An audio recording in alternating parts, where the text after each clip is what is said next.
नमस्कार दोस्तों, आप सभी का स्वागत इस्तकबाल है सेशन में। और मैं आपके लिए लेके आ गया हूं आपका important topic opening accounts of various type of customers. Class 11 है और टाइप ऑफ बैंक कस्टमर्स की बात यहां पे हम लोग करेंगे। सबसे पहले हम आपको बता दें कि क्रैक जाइब exam with the all new selection courses, जहां पर पीपीबी, एएफबी और एलआरबी तीनों की प्रिपरेशन आप हमारे साथ कर सकते हैं। 40% डिस्काउंट मिलेगा। इस बैच में मैं और सुबी मैम आपको पढ़ा रहे हैं और आप सभी को बता दें कि ये बैच बाइलिंगुअल होगा और यहाँ पर लॉन्च कोड का प्रयोग करके आपको डिस्काउंट भी मिल जाएगा।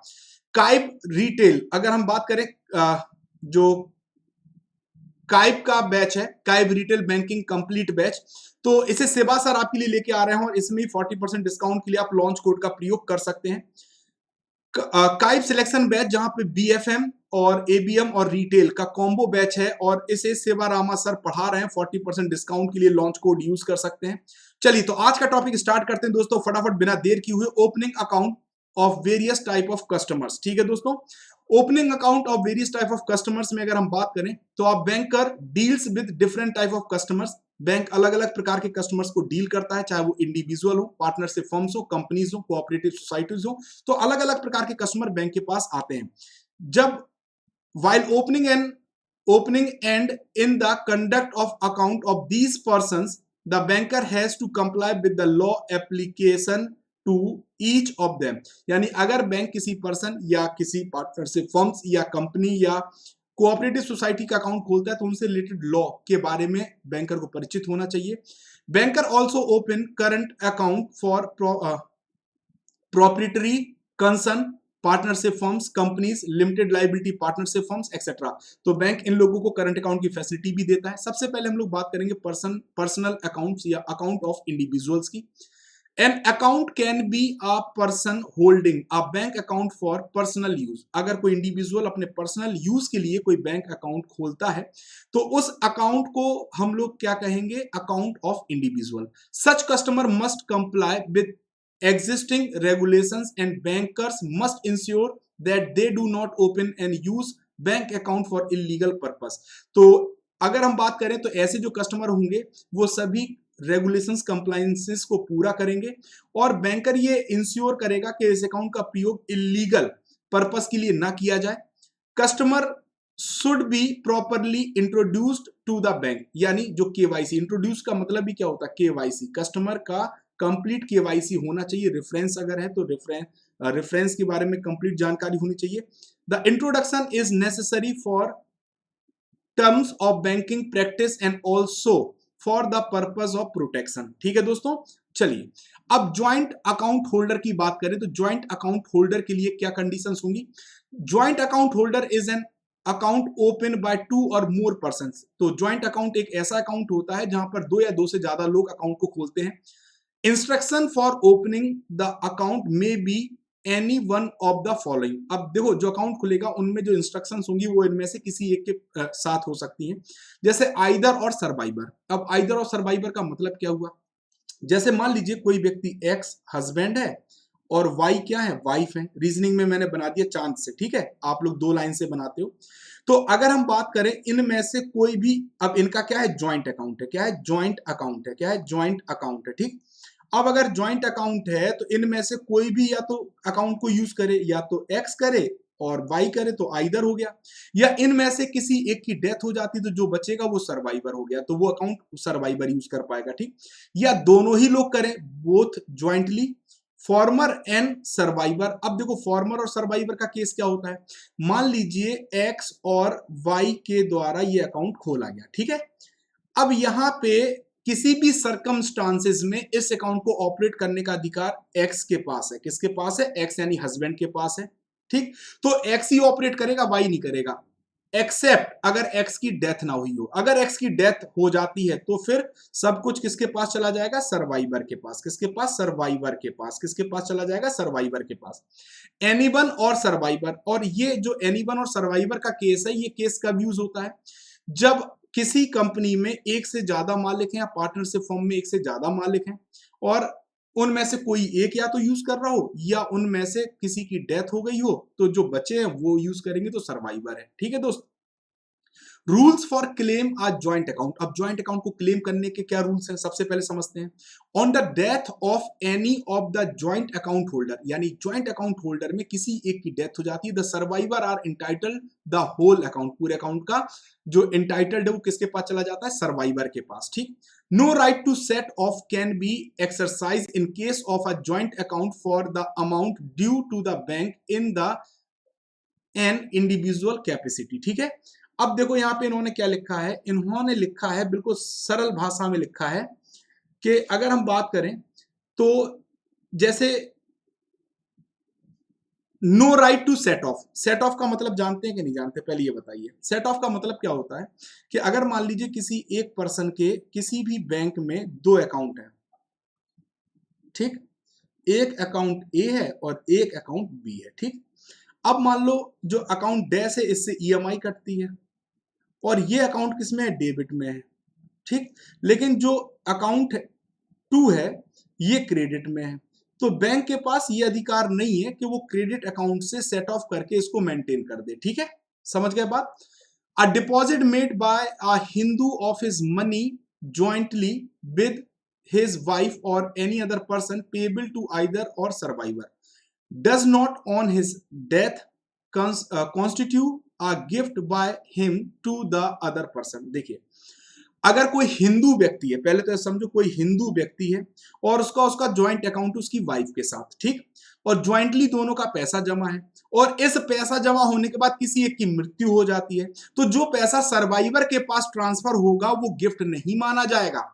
जो पैसा देखो कोई हिंदू भाई हिंदू है और इनका ज्वाइंट अकाउंट है, हस्बैंड और वाइफ का ज्वाइंट अकाउंट है, ठीक, मैंने अब इस बार डबल लाइन से बता दिया, ठीक। अब इसमें क्या हुआ, अगर किसी एक की डेथ हो गई, किसी एक की डेथ हो गई, कोई दिक्कत नहीं, किसी एक की, तो जो पैसा दूसरे के पास ट्रांसफर होगा वो गिफ्ट नहीं माना जाएगा। क्या नहीं माना जाएगा, गिफ्ट नहीं माना जाएगा, ठीक। The deposit amount in absence of anything to the country, ठीक है, अगर मान लीजिए देश में कुछ भी ना होने पर should be presumed to be belong to the husband and should therefore pass on the legal heirs of the husband including the wife who is a survivor। तो जमा राशि, अब देश में कुछ नहीं बचा और जो अकाउंट में जमा राशि है वो पति, किसके, पति के वारिसों के पास जाएगी, ठीक है, और उन वारिसों में इनकी जो वाइफ है वो भी शामिल है, ठीक, समझ गए बात, यस और नो। अब अकाउंट ऑफ द माइनर, अब किसी माइनर के अकाउंट के बारे में भी बात कर ले, क्या होता है माइनर के साथ। A minor is a person who has not completed 18 year of age. Minor कौन कहलाएगा, माइनर वो व्यक्ति होगा जिसका खाता जिसकी उम्र 18 साल नहीं हुई है।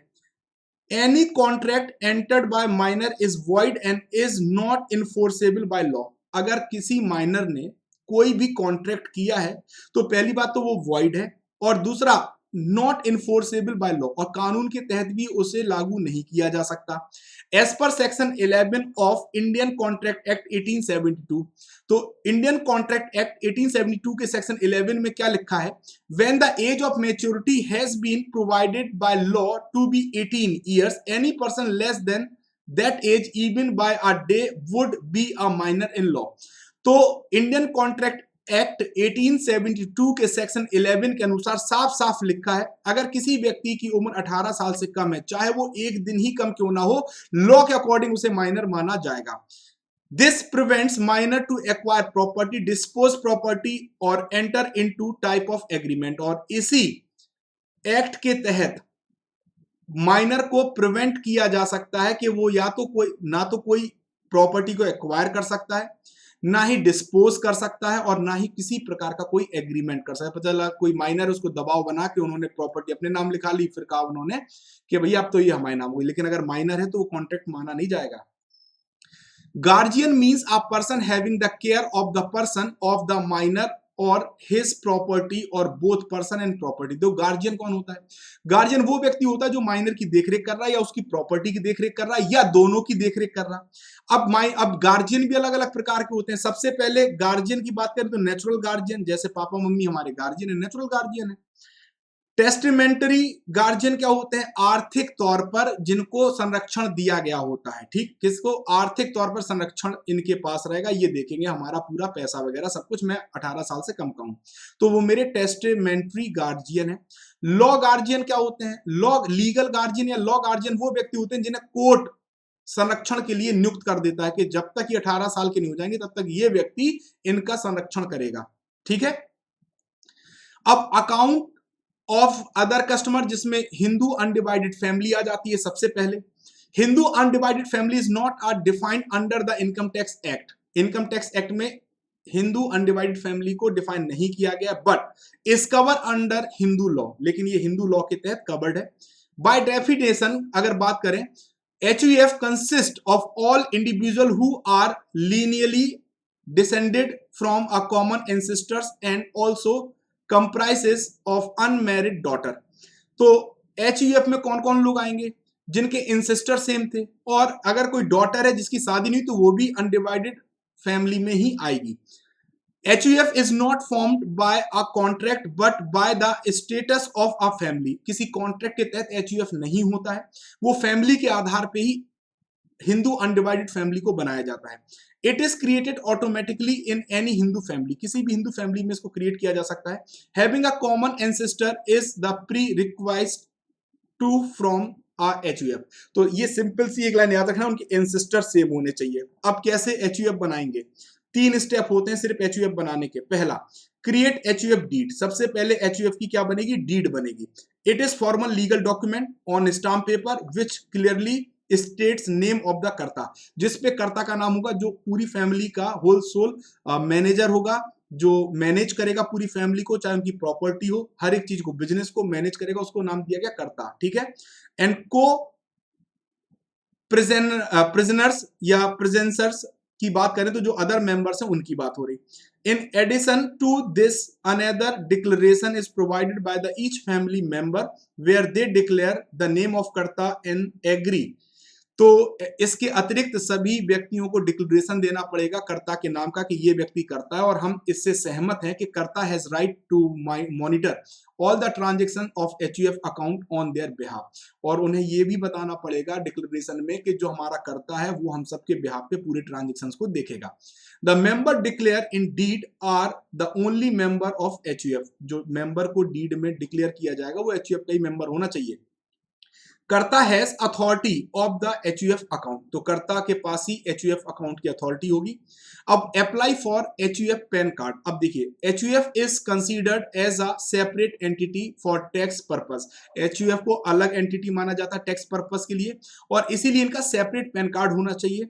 जरूरी है कि 49A फॉर्म को अप्लाई किया जाए पैन कार्ड के लिए। It can be done both offline as well as online. तो ऑफलाइन भी आप अप्लाई कर सकते हैं और ऑनलाइन भी आप अप्लाई कर सकते हैं।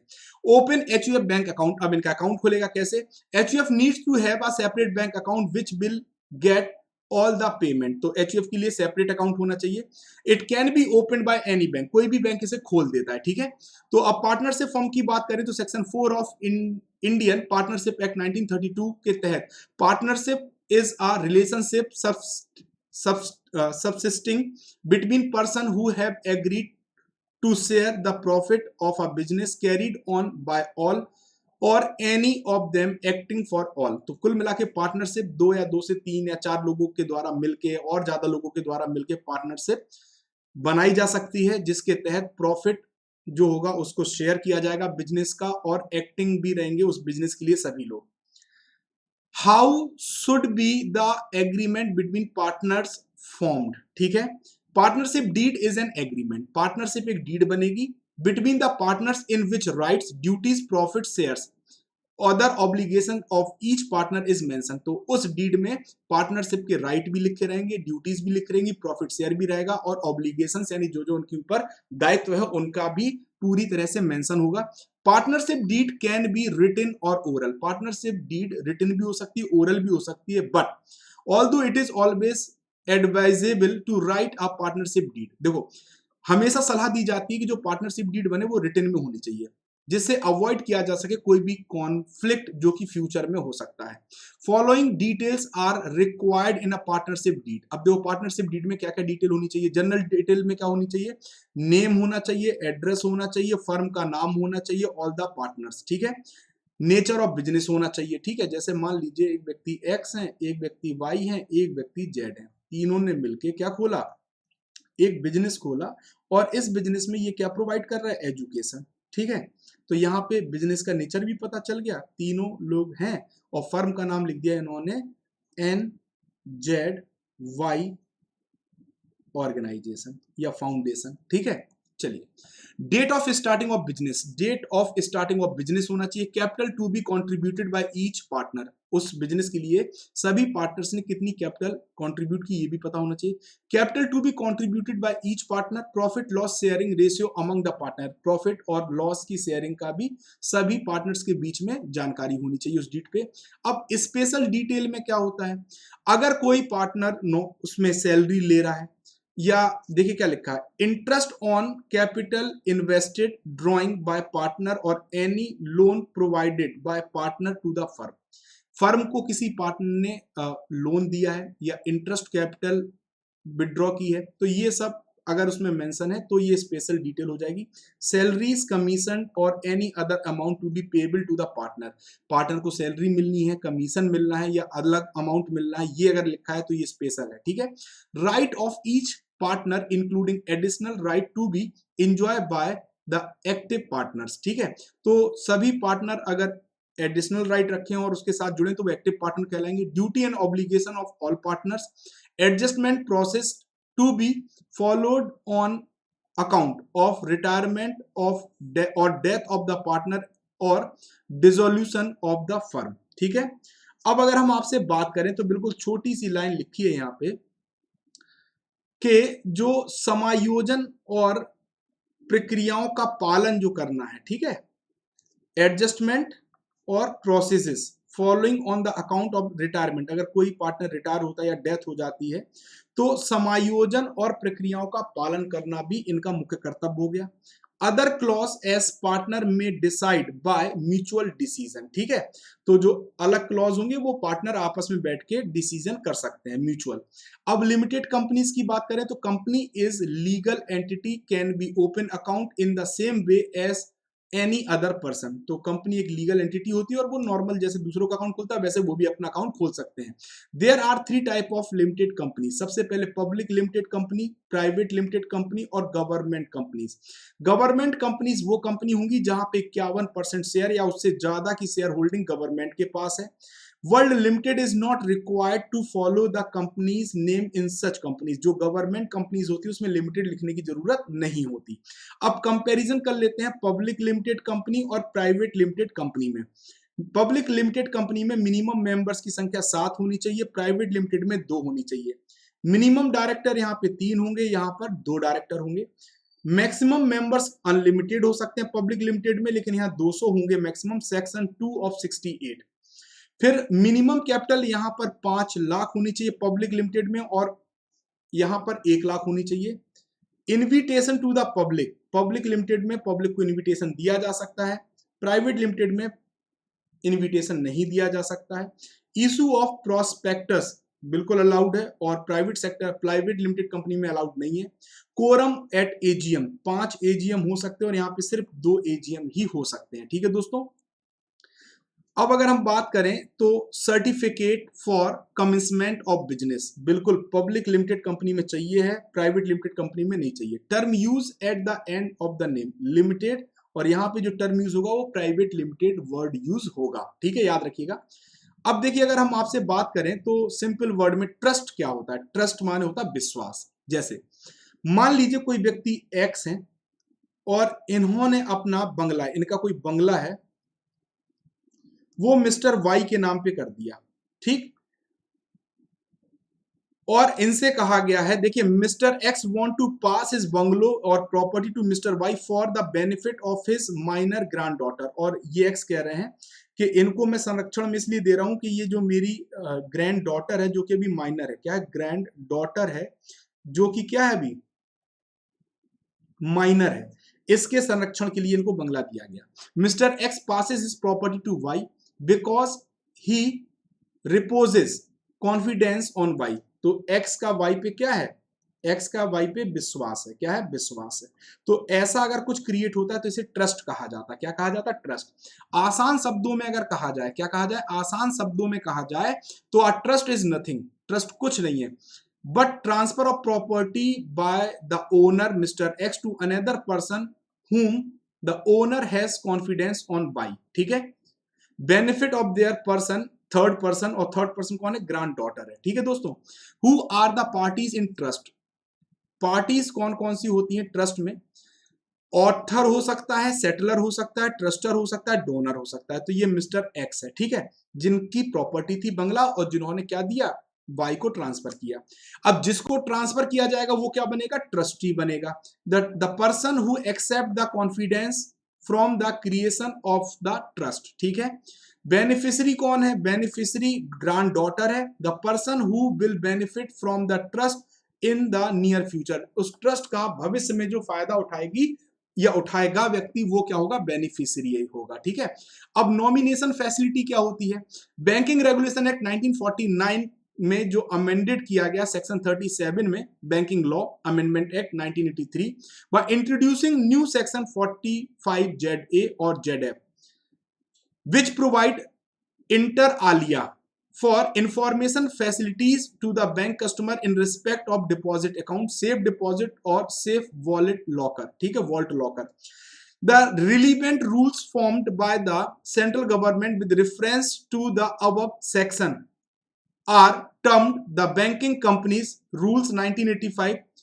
These rules have come into force with effect from 29 March 1985। तो ये जो लॉ है उसमें साफ कहा गया डिपॉजिट अकाउंट, सेफ डिपॉजिट और सेफ वॉलेट लॉकर, इनमें जो होगा वो नॉमिनी रखना पड़ेगा। क्या रखना पड़ेगा, नॉमिनी। नॉमिनेशंस की बात करें तो form DA1 for making nomination bye the depositor, जो डिपॉजिटर है जिसका अकाउंट है वो अपना नॉमिनेशन दे सकता है। DA2 कैंसिलेशन कर सकता है नॉमिनेशन का। फॉर्म DA3 क्या लिखा है, variations of the said nominations to be made by the depositor, वो अपने जो नॉमिनी का नाम है वो भी चेंज कर सकता है। तो तीन फॉर्म होते हैं, DA1, DA2, DA3। DA1 क्या कहता है, नॉमिनेशन दे दो। DA2 क्या कहता है, नॉमिनेशन कैंसिल कर दो। DA3 क्या कहता है कि हम अपने नॉमिनेशन को चेंज करना चाहते हैं। ठीक है दोस्तों, चलिए, तो ये था आज का हमारा सेशन। आई होप आप सभी को समझ में आएगा। इसमें बहुत ज्यादा समझाने के लिए नहीं होता है, जब लॉ की बात आ जाती है तो सीधे सीधे लॉ पढ़ने होते हैं, जो नियम लिखे हैं वही पढ़ने होते हैं। तो आई होप आप सभी को समझ में आया होगा। थैंक यू वेरी मच दोस्तों। अगर अच्छा लगा हो तो हमारे चैनल को सब्सक्राइब करिए, ऑल इन बोर्ड को, सेशन को लाइक करिए और शेयर करिए। तो हम आपसे मिलेंगे नेक्स्ट क्लास में, तब तक के लिए थैंक यू वेरी मच दोस्तों।